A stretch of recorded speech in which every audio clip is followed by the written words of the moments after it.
Bon les goulus, regardez-moi ça. Aujourd'hui, je vais vous montrer comment préparer une côte de bœuf. Préparer une côte de bœuf tout simple, hein. Donc là, on a un milieu de train de côte. On en a déjà vendu un petit peu. Il nous reste plus que 3 côtes. Un milieu de train de côte, normalement, c'est composé de 5 côtes. Notre milieu de train de côte, il a déjà un petit peu de frigo. On est sur quelque chose qui a 3 semaines de frigo. Donc c'est pas une côte de bœuf, c'est une jeune vache, hein. Côte de bœuf, c'est le terme un peu de boucherie, on va dire. On voit bien que les côtes ont une légère inclinaison. On va prendre au ras de cette côte-ci pour aller rejoindre notre côte ici. Donc là, ça va faire une belle pièce, hein.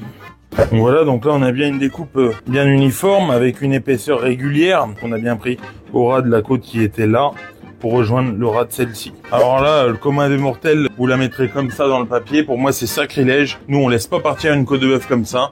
La côte de bœuf, c'est un produit noble, c'est un produit qui a besoin d'être sublimé. Alors là, on a une belle pièce, hein, c'est sûr. Ça, c'est beau. Ça fait 2,3 kg non préparés. Donc, on est loin des grosses côtes de bœuf d'1,2 kg issues de vachettes de chez Guilux. Les vachettes d'Interville. Pour moi, c'est bien qu'à la télé, pas dans l'assiette. On va la préparer. La côte de bœuf, c'est quelque chose c'est un produit qui est très noble. Il faut pour ça qu'on la sublime. Donc en fait, ce qu'on va faire, c'est qu'on va enlever entièrement tous ces nerfs à l'intérieur. On va la dénerver, on va la reficeler à l'aiguille. Donc là, je pars les intercostaux, c'est les muscles entre les côtes.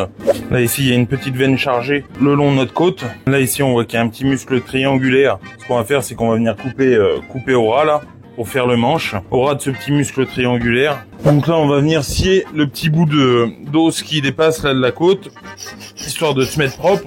Là, un petit parage, pareil sur les apophyses. Au niveau des apophyses épineuses, on enlève le périoste, hein, ça a été désossé à blanc, donc il y a un petit peu de parage.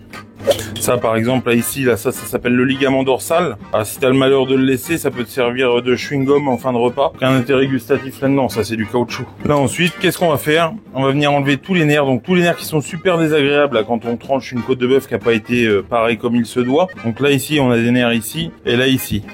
Donc là, je viens séparer ce muscle-là, en laissant au maximum le gras sur ma viande. De ce côté, parce qu'en fait ce qu'on va chercher à faire, c'est juste à retirer les nerfs et non pas le gras. Le gras, lui, il faut le laisser, hein, c'est ce qui est important dans la côte de bœuf, c'est ce qui donne toute la saveur à la côte. Puis bon, voilà, là on vient éplucher donc ces petits nerfs là qui sont super désagréables. Et là de ce côté, pareil, on vient bien dégraisser le nerf de façon à conserver le gras et on vient retirer le nerf qui est sur la noix. Et voilà. Ça, tu vois, il y a personne qui est ravi d'avoir ça dans son assiette, hein. Ça, c'est du caoutchouc. On remet la noix et son gras dans la forme initiale. Le gras, on le perd pas, on le remet à l'intérieur comme ça. Comme ça va bien venir nourrir notre viande. Là, vous allez me dire, ouais, mais la côte, là, elle va se démonter sur le barbecue. Alors, c'est vrai que si on la laisse comme ça, elle va se démonter. Donc, en fait, ça va se passer avec cet outil. L'outil, donc ça, c'est une aiguille à brider. Ça permet de faire de la couture. Donc, n'hésitez pas. Si vous avez des points de suture à faire, nous, on peut vous les faire. On n'a jamais un de nos patients qui s'est plaint. On fait même anesthésie générale s'il faut. Donc là, ici, en fait, on est venu piquer notre muscle ici pour ressortir là. Ensuite, hop, je fais toujours un petit point d'accroche comme ça évite que ma ficelle ne glisse quand je vais serrer à la fin. Donc là, on est venu repiquer en dessous, hein. Donc en dessous de l'os. On est ressorti ici, on repique ici.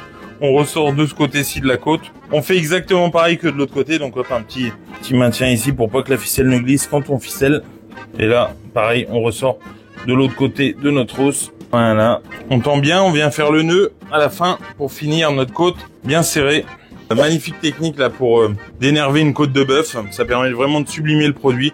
Là, on a quelque chose qui est sublime. Donc là, ça, une côte comme ça, il va falloir compter 26 minutes, retourner très régulièrement pour avoir une cuisson saignante sur des bonnes braises. Et pour la découpe, c'est simple, hein. Il suffit juste d'enlever la ficelle là ici.